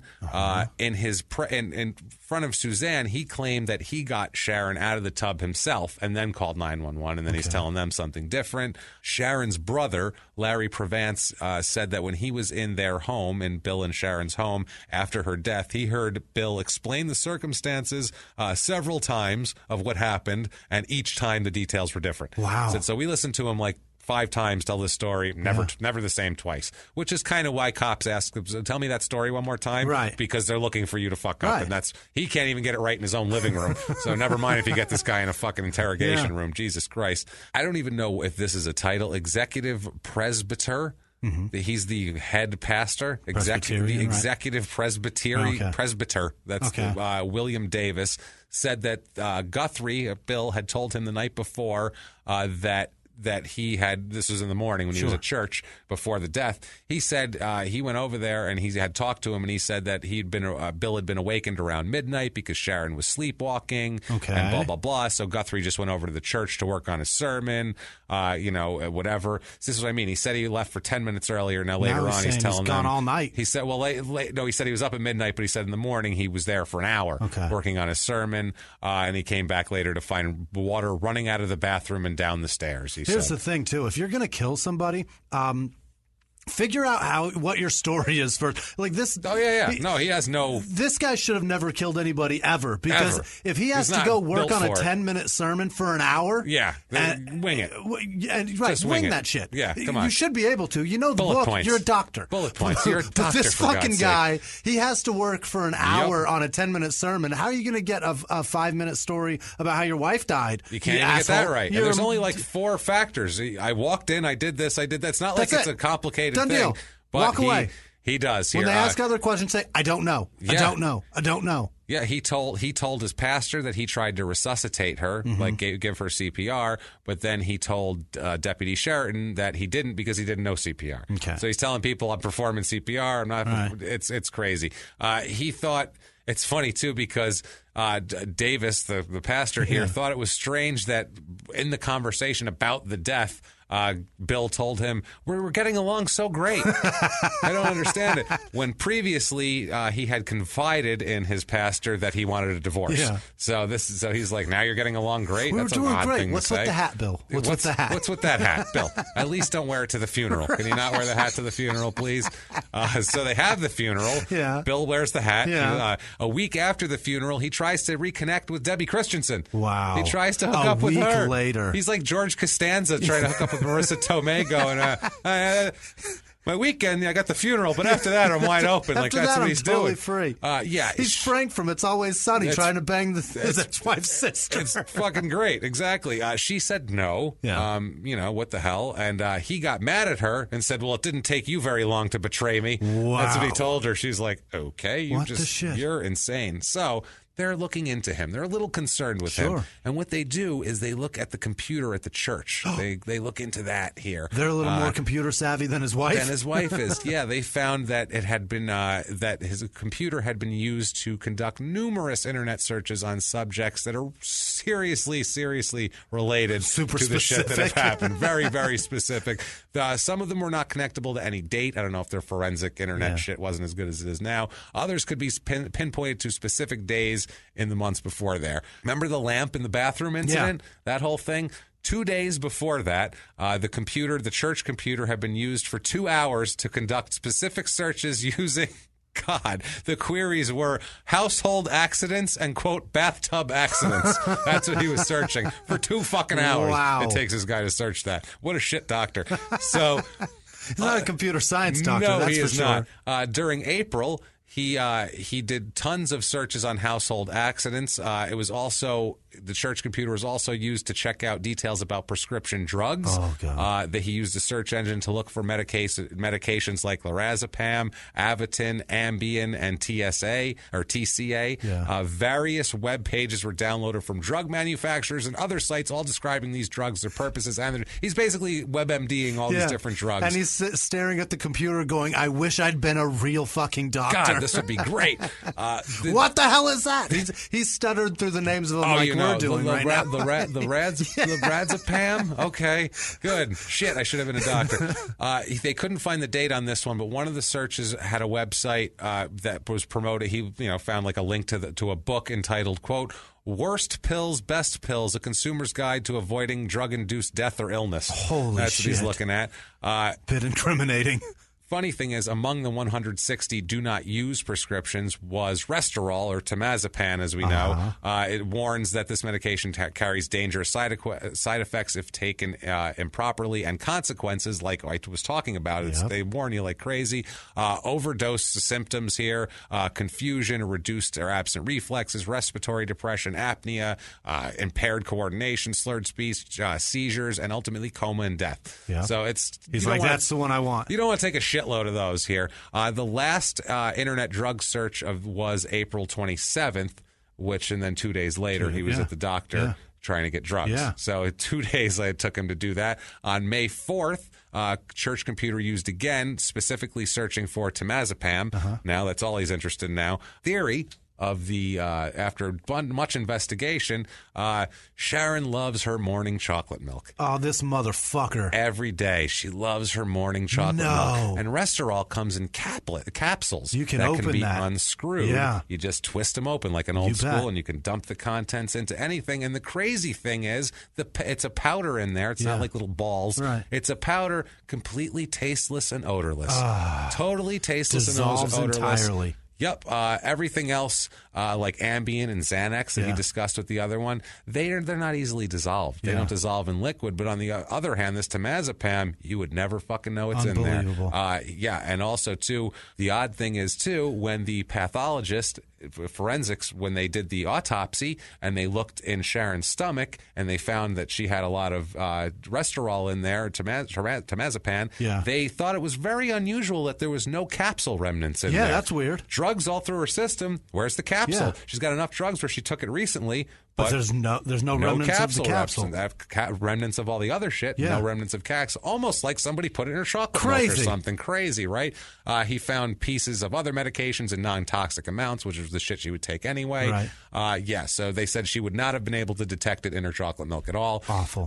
No way. And after her death, a friend came over to clean up the house. She wiped up what she thought was flour on the kitchen counter. No. Sharon was actually allergic to flour. They did have it in the house, but it wouldn't have been out on the counter being used because she was allergic to it. He left the shit. He left some. I mean, this guy's a terrible criminal. He's fucking worst. awful at it. I hope he's a better doctor than criminal. No doubt. Also, still more chocolate milk cartons in the refrigerator here. Unbelievable. So they did tons of interviews and things like that, and they basically everyone described Sharon and Bill's relationship. They are having serious problems. Everybody knew about his affair. This was like a common thing. They said that he was verbally abusive to her, and Bill had a temper. One witness that is a friend of Sharon's told people that Sharon said that Bill hadn't been intimate since their move from Nebraska 3 years earlier. Yeah. So at least 3 years. 3 years with no sex. But I mean, he was getting plenty. Well, and he claimed, this is an odd thing too, he claimed that he couldn't perform as a result of being sexually abused. Okay. Super weird. Most everybody all the witnesses they interviewed also were aware of the affair and knew that Sharon knew about it. Okay. So this was like out in the open, but he keeps saying that he was sexually abused in Nebraska when he was an adult here before they just moved here. He says, nobody wants an overweight pastor to abuse. No, Stop it, man. It's so weird. And said that he was receiving counseling in Nebraska for the abuse. That was part of the counseling he was going. I have to go for my sex abuse counseling, and so which is basically I'm going to go sexually abuse Miss Christensen. That's what he's doing. That's what he's doing here. Yeah. Also, just talked to the daughters. Like even Danielle said that she knew after the June 7th wedding that he said he was miserable and unhappy and planning on getting a divorce. Yeah. Even the youngest daughter was aware of the affair. She said that Sharon had found love letters from the woman from Christensen to Bill in Bill's pants pockets. So this guy is not slick. He leaves poison on the counter. He leaves love letters in his pants pocket. I don't think he's doing his own laundry, this fucking guy, either. No. And also, too, the daughters all said that, we knew when he was going to counseling in Nebraska, we knew he was going to, bang his girlfriend here. So August 27th, 1999, with all this evidence, he is indicted for first-degree murder. 3 days later, he appears for arraignment. He is ordered held without bond. Sorry, we don't trust you to even go hang out at the church. He pleads not guilty. Me. Listen, I'm religious. I'm a doctor. Dr. Jesus. I wouldn't do this shit. What are you talking about? Don't look at my hat. So, January 10th, 2000, jury trial begins. If he's convicted, if they decide that it's murder, it's the first murder in 6 years in Beadle County. Wow. So there's not a lot of murder here. This is a big deal. This is going to get some attention. Yeah. Whole issue of the whole case is whether it was a murder or suicide. Okay. That's obviously the whole thing. State calls doctors, computer specialists that did our thing, law enforcement officials, the executive Presbyterian guy there, all the daughters. Mr. Presbyter. They get everybody in there. The state calls a guy named Dr. Alan Berman, and this comes up to be a sticking point. He is a clinical psychologist and a suicidologist. Yeah. He's the executive director of the American Association of Suicidology. Okay. So that's the first time I've heard that word I've never heard that word either. And I've tried suicide. I sound sick silly saying it. I really do. So he explained through basically he's talking about, look, this is what the kind of people that commit suicide, this is the actions that lead up to it, and try to, she interviews everybody, looks at all the documents, and tries to figure out if this person was a candidate for suicide or not. This obviously is not an exact science here. Like you can't there's a lot of error in this field of definitely specific science. Yeah, he says he studies everything, and it's, quote, primarily in terms of learning about the character of individuals who are suicidal and those who do not commit suicide and the circumstances that surround suicidal death. Okay. So, I mean, you can look at all the circumstances if you're this guy and go, I'm 98% sure that person's not going to kill themselves. Pretty sure that guy's going to slit their wrist any day now. This guy knows that sort of thing, but nothing is obviously. Here's the thing. Each suicide is different. Sure, there are some that are similar, and there are some that are the lead up is probably very similar, and then the final act is very similar. But people are people, and people's behavior is always. I tried to shoot myself, and it didn't work. So there you go. And it being that it didn't work was a reason that I don't try anymore, because it felt like you're not a doctor, Jimmy. You're not good at this. You weren't trained. That's the problem. But the hammer didn't work. The hammer worked, but the bullet didn't fire. There was I had the full bullet sitting on my. This is a lot. Sorry, guys. I had the bullet sitting on my computer stand. It's a full bullet with the bullet inside the shell casing, but the back shows that it had been fired, but it didn't fire. Make sense? So it had a little nipple in the back. Yeah. And point is, it didn't work, and my dumb brain at the time that was clouded with booze and drugs said, you're not supposed to do it. That's basically what I took away from it. And that's why I'm still here. That's why we're recording this today, because that thing didn't work. Well, yeah. I would have never met you. That's the point. Definitely not. That was a long time ago. It was a long time ago. A long-ass time ago. Well, that was a lot of truth. Sorry. No, it's understandable. We're good. Well, if this guy studied you and what you were doing. He wouldn't know. He'd be like, you should be dead. You're going to die tomorrow. Well, yeah. You're going to kill yourself tomorrow. No, I'm not. Fuck yourself. He would look all this. Now, Guthrie here, Bill is objecting. He's objecting. He's arguing that these theories are not scientifically validated. This is bullshit, and they're just trying to give a general. This seems like it could be shading it toward whatever. He details for the jury the psychological dynamics for the people who take their own lives, the whole deal. He said if he has a whole chart of this of what it is. He said Sharon exhibited a minimum of predisposing risk factors. She ingested multiple drugs, which is consistent with suicide. She had no history of mental illness, depression, no significant physical illness, no chemical dependency. No big suicidal thing that she's been talking about all the time or anything like that. No personal or family background of suicidal behavior. These are all factors like that, you need one or two of those to be in there. You're not just a normal guy and you're like, I'm bored. I'm fucking blowing my brains out. Just a guy that had no problems whatsoever and he's dead tomorrow. You're going to want to investigate a bit more because it's probably not suicide. Yeah, that's what I mean. And also, too, he says through all of this, he tries to use it as Bill says that he told Sharon that 6 months ago that he wanted a divorce. And he's trying to say maybe that pushed her over the edge. And this guy's actually saying, no, that's actually going to make it less likely because she's known about it for some amount of time. Also, so she's okay with it now. She still has hope that this is going to work because she's telling people that she's going on a cruise with this fucking guy. That's the other thing. Also, too, she's very excited for her daughter's wedding. Right. She's got very plans. into her kids. She can't kill herself. Plans. And also the other thing, and this is a big thing, and this is huge because the way people kill themselves, and it's not 100%, but the way people kill themselves is a certain thing. And if you are very self-conscious about your weight and the way you look, you're not going to be found naked. No, you're not going to do anything that will allow you to be Right. found naked. And especially, it's a fact. You could argue all you want. Women make sure, not all of them, but women a lot of times make sure to the reason why women kill themselves with pills more is because they don't want to look terrible. They don't want to look. They also don't want to preserve themselves. They don't want to look terrible. Whereas men are like, we want to show the fucking world. Here's my brains on a wall.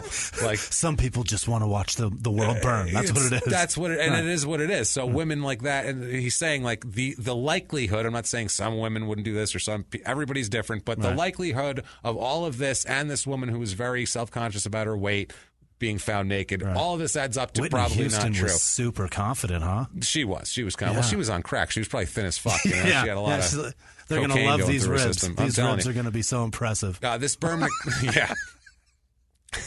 So terrible. This Berman explained that less than 2% of women kill themselves by drowning in a bathtub, and those who do generally lie back in the water like they're sleeping. That was the other thing I was going to ask. How did they find her face down in the tub? That's fucked up.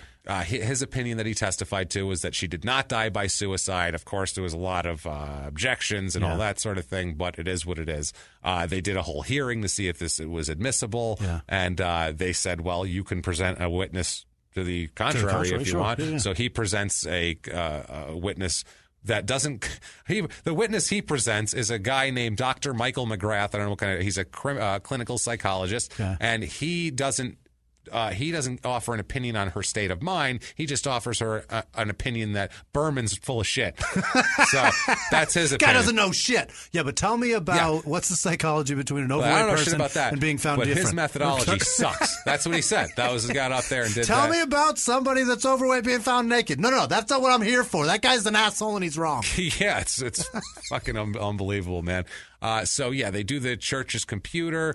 They find on the computer a couple of draft emails, unsent emails here. One from Bill to Genelou, April 16th, 1999, it's dated. The text of the message is, I'll read this here, quote, hi, well, your mother continues to keep me on my toes in the middle of the night. Wednesday night, Tuesday evening, she got up, turned on all the lights, walked into the kitchen. There was about 15 minutes and then returned to bed with a glass of chocolate milk. I asked her what she did, and she said nothing.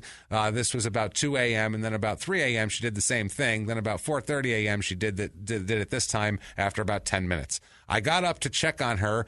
She passed me in the hall without not acknowledging I was there. At 7 a.m., I woke her up for work, and she wobbled into the bathroom for a few minutes. Later, she was asleep in the tub with water running all over the floor. I woke her up and got her out bed. That's all it says. And because they leave it like inexact, so it's got spelling errors. Gotcha. Then started my investigation. She, during the night, at some point, had ingested something like 15 to 20 Benadryl and God knows what else. So he's just said, this is a guy that's this happens all the time, and then it's going to happen again. And his daughter got an email. That's exactly what happened before. This is always Dad that's tells just me what all mom the time. does. Right. Then it says she had been sleepwalking now, I figure, for about 3 months, and just now I'm realizing what she's been doing and talk about feeling stupid. Well, I got her to the doctor and did some tests, and she feels she has the same sleep disorder as her brother has. Well, I put up all the meds last night where she can't find them, and we got some sleep last night. She got up twice in the night, and I knew then what she was doing. Well, so much for that now. I will keep you posted on the continuing saga of how the Guthries churn. Jesus. I love you, Dad. Good grief. So he's just setting up a fucking out. I know that's a long email, but this is this guy's the whole thing. That's all he does here. Did he say how the Guthries churn? Churn. C-H. Not even turn. Right. Churn. What an asshole. Yeah, he's an idiot here. I'm just shocked he didn't say something didn't compare to Gilbert Grape's mom or something. that would have been very at comical. Least showed he had a sense of humor at that point. Maybe he's a doctor of humor. This is just cold shit. Also, when they were at the doctor, he never mentioned anything before Sharon's sleep problems. He never mentioned anything about Sharon falling asleep in the tub or anything like that. Not a word. But when he spoke to investigators, he said that Sharon had been sleepwalking since the mid-70s now. Oh. Now it's the mid-70s. Jesus, it was a couple months 20 to the years daughter. At trial, nobody in the family could corroborate that they had ever seen her sleepwalk, and the daughter never got the email, so she didn't know. Now, there's a home computer also. There is a home computer. The trial court admitted evidence obtained from the home computer. This wasn't taken in July 99. They originally executed a search warrant on his house, but for some reason didn't take the home computer. I don't know if it's back then it just wasn't, I don't know, small town South Dakota, they knew to take computers. I don't know what it is here. But what they did is they took it later on, but it was after the search warrant had expired. Now they're going to argue that that's okay because of several factors that make it fine. Also, they had the state offers videotape testimony from the executive Presbyterian there, William Davis. That's my favorite title of all time. Executive Presbyterian. I want to have. Is it an executive presbyter? It's presbyter, but I'm calling him the executive Presbyterian because that's my favorite thing in the world. Over and explain it. I like it. He testified about conversations, this William Davis, that he had with Bill before and after Sharon's death. He tried to invoke the clergy privilege. Then they said, okay, fine. But explain that to me. The clergy privilege, it's like a doctor or a lawyer. So he doesn't privilege. have to say? He doesn't. Well, they're saying the clergy privilege anonymous? is super thin, though. What the fuck? He thinks it's just blanket, but as we find out later, it's really specific. In the state of Minnesota, really, God, I've read a lot of legal shit on this for this case. No wonder why I haven't slept. But this part's fascinating. They're very specific about it as it pertains to. It has to be like in a spiritual guidance manner. Okay. It can't be like, hey, I killed my wife and I don't know what to do and blah, blah, blah. They're not your fucking, that's not how it works. Lawyer. They're not your lawyer. Right. Exactly. And so anything that has to do with shit like that. And also, too, if the guy... You killed your wife, say 7 Hail Marys, and I'm going to call the police. I got to go. Yeah, see you later. That's right. And if the executive Presbyterian here decides to tell someone else, then he's waived the privilege because he's telling a third party. Right. So that's what they're doing at that point. That's fascinating. It's pretty interesting here. He tells that, William Davis was his executive Presbyterian there, and he was his pastor in Nebraska, and Davis is a pastor to pastors. He explains the whole thing. So he's trying to claim like HIPAA laws, like those things? Pretty much. He's trying to claim privilege.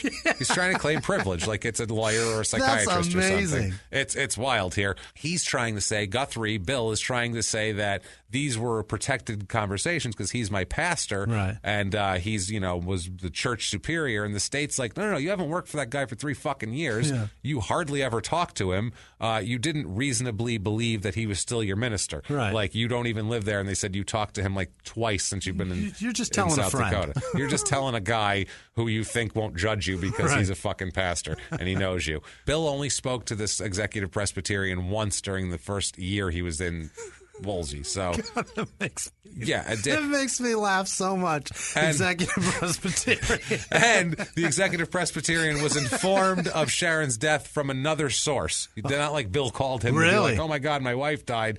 The executive Presbyterian had to call Bill to offer his condolences. Wow. And during the conversation, Bill told him the circumstances surrounding the death and all that sort of thing. Okay. And so that's what they're saying is privileged.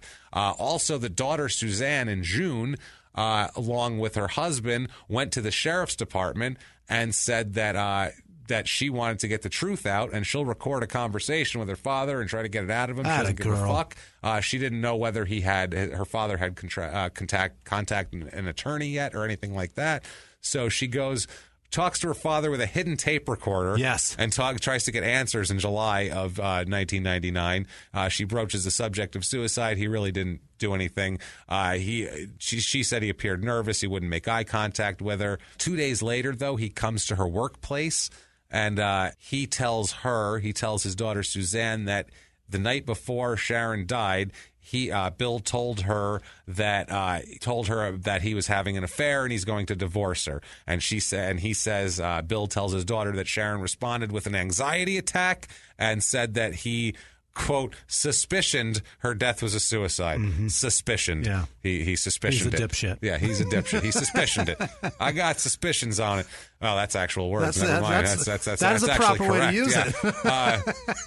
Yeah, which is ridiculous because Suzanne had talked to her mother that night at 10 o'clock, and she was totally fine. She asked about a glue pot she left at church, and Sharon said that she'd bring the glue pot over the next morning. And so Suzanne said she detected no stress or emotional duress in her mother's voice. She suspicioned nothing? It was she suspicioned nothing. And also, too, they tried to say, well, you did that. You tried to go around the attorney thing because he didn't want to, because he said, I don't want to talk to the cops without an attorney. Yeah. They said you tried to go around it, but it turns out he didn't even have an attorney yet. So he wasn't going around shit. He just was lazy, and then he talked to his daughter. So he's a fucking idiot, this guy. He's a dipshit. Yeah. After the prosecution rests, it gets interesting. This is when it gets interesting, okay? He whips out a suicide note at this point in the middle of the fucking now court. He found it in the middle of. No, he's had it. Yeah. He said he gave it to his attorneys in mid-June. Oh, mid-June. But despite the fact that there's discovery on both sides, and you have to show each other, counsel did not disclose the note because, as he explained to the judge, that quote, it had been given to him, quote, in confidence, and he was not authorized to release it until yesterday. You're a fucking lawyer. Your job is to follow the rules of the court. If that guy doesn't want that shit in discovery, he doesn't want it as evidence. Right. Ball it up and throw it the fuck out.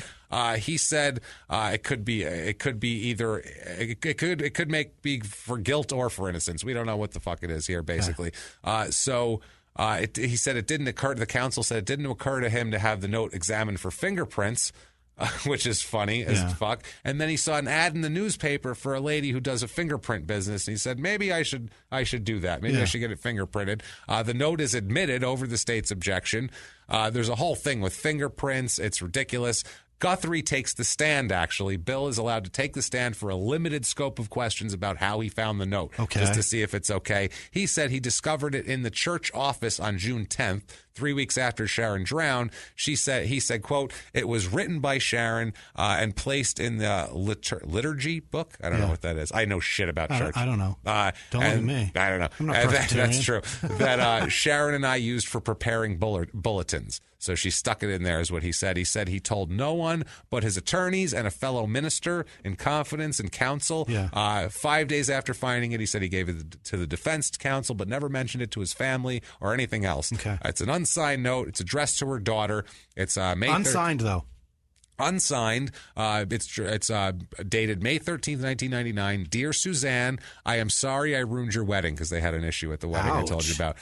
Your dad told me about your concerns of my interfering in Jenna Lou's and the possibility I might ruin hers. I won't be there, so put your mind at ease. You will understand after the wedding is done. I love you all, Mom. Wow. That's what she says. So that also doesn't seem like a real... That's a fucked thing to say. Yeah. That's a terrible way to... I won't be there. That's not how you write a suicide note when you're depressed. No, exactly. That's not the wording of somebody that's a weird hurt. Fuck you. It's so strange. That's written by somebody that doesn't understand depression. That's what that is. Yeah, that's a guy who's like, maybe that'll buy it. That's the whole thing. That sounds like something somebody depressed would say. No, it's so ridiculous here. They also, there's a ton of things with the home computer. They argue over that back and forth. They find other suicide notes on there. Yeah. They find a document with what they call conspicuous similarities to the note Guthrie gave his attorney. Yeah. This document had been created and modified on August 7th, 1999, which is way later. And also on this particular thing, that note was dated May 13th, just like the other one. So it's not looking good here. Not looking good. There's different words in there. I love you, Mom, and not I love you all, Mom. Things like that. There's little differences in the whole thing. Suicide isn't spiteful, just so that people know. That's not for what the it's most part. No, it's not meant to hurt somebody else. Sometimes it is. I mean, it can be. Not this lady. Not like this. No. He insisted he didn't create it. They asked him about it, and he said, quote, I probably did, but I don't remember. I don't know. He doesn't even remember anything about it. He said, I know the one I found on June 10th, which is ridiculous. Somehow it was edited 2 months later. Yeah, exactly. Now, the attorney says, no, this came way before August 7th, the one I got it quite a while before July 26th, he says, so before the trial started. One of the lines in this note said, quote, I'm upset that you have had an affair and not come clean with me. I have thought of ending my life, and you would have to face up to it. Believe me, I known how to do it. So he's like trying out new material. Yeah. He's like a fucking open micer right now. He's like, let me try that. This one needs work. I don't know. I like the other one with I love you all. What about let's bring the daughter's wedding into this. That's a better deal here. Don't worry, I won't be there. That sounds good. That sounds foreshadowing. Yeah. Foreshadowing. We got to set up the callback. Good God. So set up the callback. So through all of this, after everything, 2 weeks of trial, the jury deliberates. The trial's over. We've got tons of evidence as we've gone over here. The trial, they deliberate for 5 hours. Wow. Only. 5 hours, which is not a long time. Yeah. Not a long time. They find him guilty of murder in the first degree. I would say so. First degree murder. Based on that evidence, sure. The judge asks him at sentencing, Mr. Guthrie, do you have anything to say? He said, no, Your Honor. So they said, okay, well, life in prison without the possibility of parole. Whoa. Take a fucking hike, mister. You could have at least said sorry, dickhead. You could have said anything. Yeah. You could have said, I wish this wouldn't have happened. I loved my wife. You could have said anything rather than no, Your Honor. Either way, he was getting life without parole. But the maximum here is life. I mean, it's first degree. You're going to prison forever. Yeah, you're fucked. You're going out here. He appeals, obviously. Yeah. Appeals on 6 different counts. It's whether the expert testimony was properly allowed. The suicidologist, like we said. Right. There was a motion that he thought should have been carried through that wasn't. He wanted to suppress evidence that wasn't suppressed. The fingerprint evidence that was inconclusive anyway. He's talking about that on the note. Whether the clergy privilege thing, he's saying communications are privileged, and also to the court, the tape recorded conversations, again, that had no real value he's either way. He's swinging for the fences with nothing. Everything that he thinks they did wrong and improperly, he's putting out there, but none of them matter to the case. And that's one of the things in the appeal. It's not enough that you just got, you got a thing against you that shouldn't have gone against you. That's not enough. It has to matter to the outcome. Right. That's what it is. So he's essentially in a Major League Baseball game. Just going to say they're pitching 100-mile-an-hour fastballs, and what's he batting with? A fucking wiffle ball bat. Not even that. He's saying there was a ball erroneously called a ball instead of a strike in the 3rd inning, and the game was 14-2, and it's like that doesn't fucking matter. The game was 14-2. There was 2 outs in that inning. It was over. It doesn't matter. But he's like, that should have been a strikeout. Yeah. That's what he's doing. And in the appeal, that with the expert witness, they said that that basically the jury would have been the same whether he was there or not. Right. The other evidence was the main part. He wasn't the determining factor. It's a fact. You're not wet. No, she's dead. She's in a tub, face down, naked. I mean, you're dumb. You're dumb. That's it. And you got too many stories. That's the other fucking thing. Too many goddamn stories. Too many things. Too many preparations. Everything is planned. In the appeal, the summary of the appeal, the circuit court they do rule that the circuit court abused its discretion in allowing the suicidologist to tell the jury that she didn't commit suicide, but they say the testimony is not prejudicial to the outcome of the case because of all the other evidence. Okay. The court did not err in finding that the methodology of the suicidologist was sufficiently reliable, just that they shouldn't have let him say anything at all, or shouldn't have let him make a conclusion. Right. His motion thing, they dismissed that. They say that they did not erroneously not suppress the computer that they found. They said that should have been let in. Sure.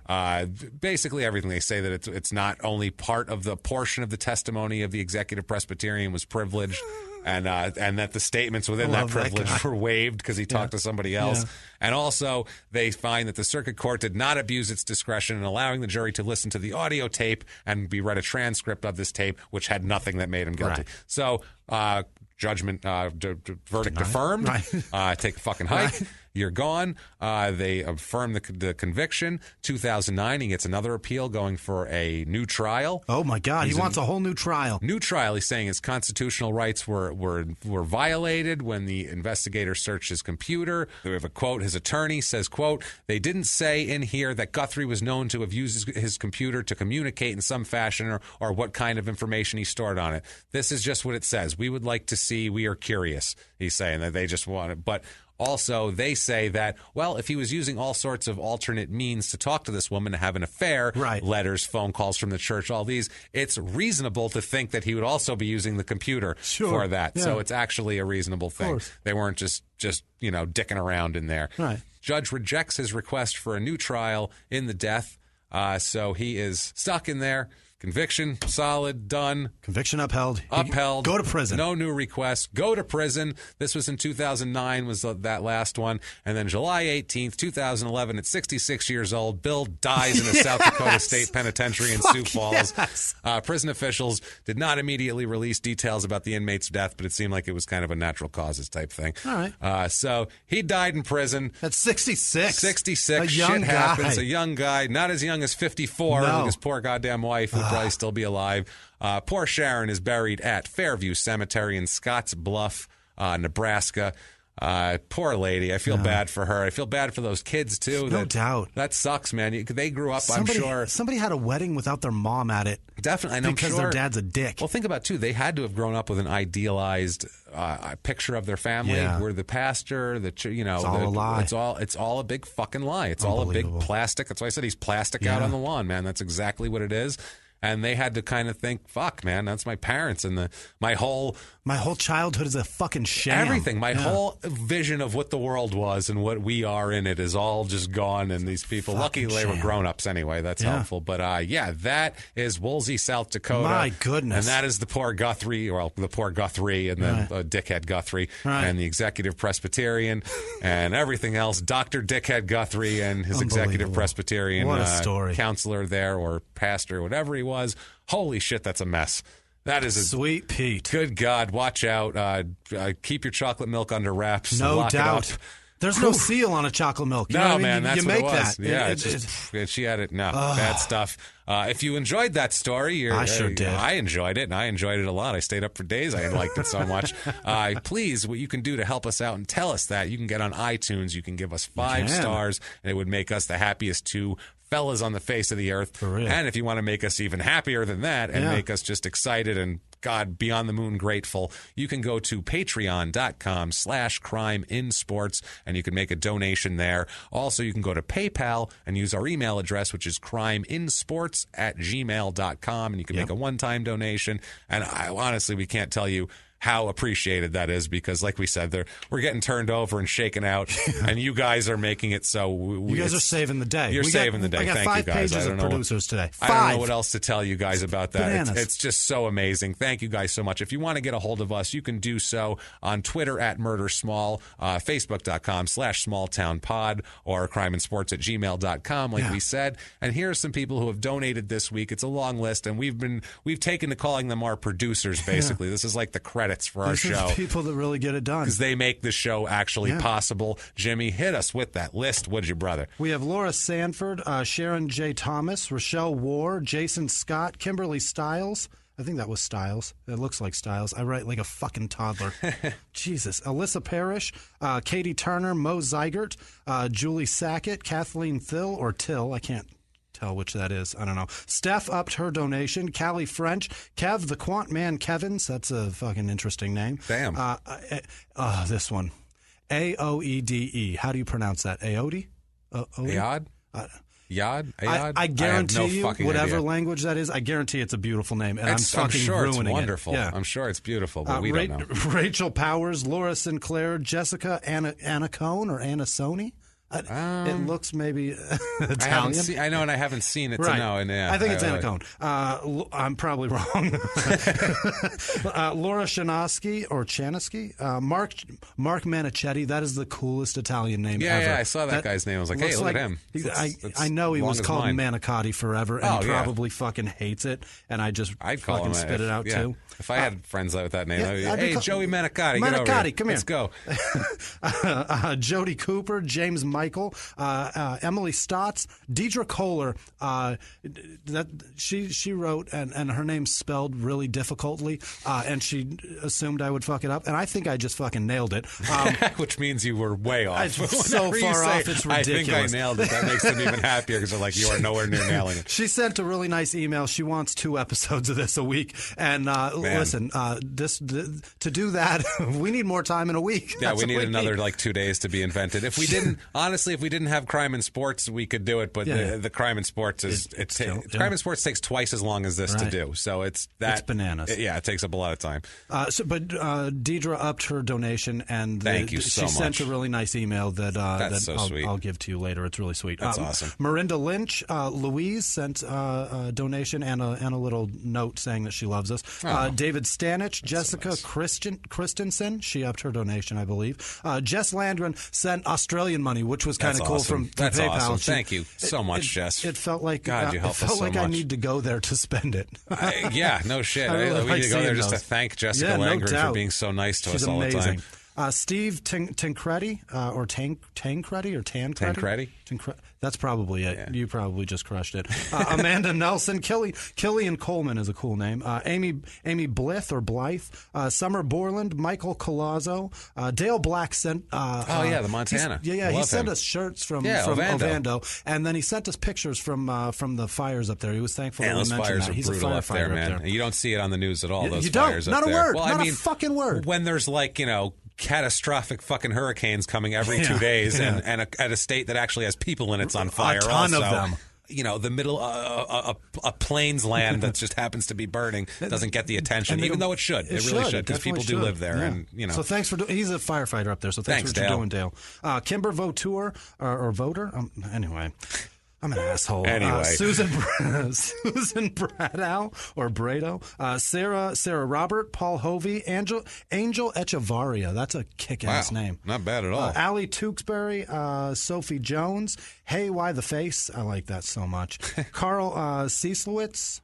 I think, what? Did I just fucking become a wordsmith? I think you just became Polish, if you pronounce that correctly. Good job, Emily Jimmy. Schmidt, Jana Breed Jana Breed Back, Christy Blanco, Kelly Bath, Cynthia Seberg, Lucy Eglinton, Sarah Chamberlain, Rebecca Elner, Allison Hilliard, Grant Moffat, Allison Thamelitz.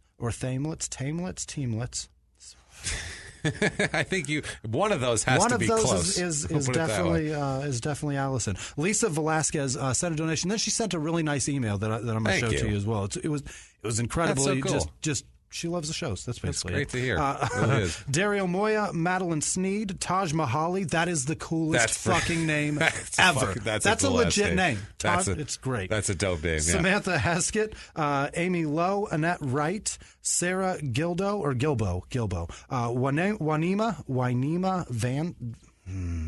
You're brutalizing this one. Van Zant, Caston Johnson, Megan Strapic. Oh, yeah, we know how do I spell it? It's Strapic, I think. It's Strapic. Yeah. I think. No, she's cool. I think we're both wrong. Yeah. Yeah. Phoebe Miller. We love you, though, Megan. Thank you. Phoebe Miller, who started the Small Town Murder podcast fan club on Facebook. Yeah, that's cool. She writes a blog in the UK. Cool, thanks, Thank Phoebe. You. She sent UK money, whatever that money is. Great. Pounds. Is it loonies? Pounds. That's right. It's so obvious. Everybody knows that except for me. They've been around forever. Forever.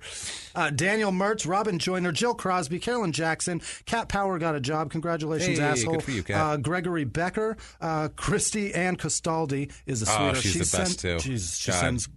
It's so dark. Her and Jessica should give a huge hug together. For Thank real. you guys. Sarah Toe, Maggie Eichhorn, Ryan. Was that Ryan? It is Ryan. Growley. William McClellan, who's Bill McClellan over in the UK. Yeah. He just got married, too, and he loves his wife. Man. He wanted me to tell everybody that he loves his wife. I don't know why. You tell her. You don't know why we don't need to want to tell her? You don't know why I don't know why he wants us to tell her. Okay, yeah. You tell her. That's your job. Yeah, that's true. Give her a kiss. Look her in the eye right now and tell her you love her. And don't go buy sleeping pills. And leave her the fuck alone. Leave the restaurant alone and just hug her. do that. Love her. Don't tell her she's fat or you're going to take her on a cruise or anything like that. Sarah Robert, Stacy Jones, Melissa Hoover, Andrew Wigan. This name, you've got to forgive me. Coco Gonza Kajega. Oh, wow. That's a good name. I'm sure I'm wrong. It's a solid name. But it's so many Ks. It's brutal. John Houle, Carly Myers, Shannon Adcock, Phil Monahan, Kathleen Thill again because she sent 2 donations. Oh, wow. And then Amy Johnson and Gail Hogston. I think I'm fucking through. That is good stuff you guys, right there. Thank you guys so much for coming through. There's so many of you being so kind to us, and we can't do it without you. So thank you so much. You're running the show, guys. Thank you, guys. You keep us going. You keep us being able to do the show. Thank you, guys. And what if one of these fine people wanted to just talk to one of us? Say you. They can find me. They find you. They can find me at Whisman Sucks, WHISMAN Sucks on Twitter, Instagram, and Snapchat. Follow along, play along, comment. Let me know what you're doing. I love it. And I am at Jimmy P is funny, or if you want to friend me on Facebook, that sort of thing, copy and paste my last name from the show description because you will fuck it up. But besides that, guys, we've had so much fun this week. This has been crazy. Horrible story. Yeah. Lots of fun. Thank you guys for so much for everything. We hope you enjoyed the longer episode. We were just trying to give you guys a little bit extra, a little bit of something. We can't give you 2 episodes a week, but we can try to give you a long one. But that's it for now. Until next week, guys, it's been our pleasure. Bye.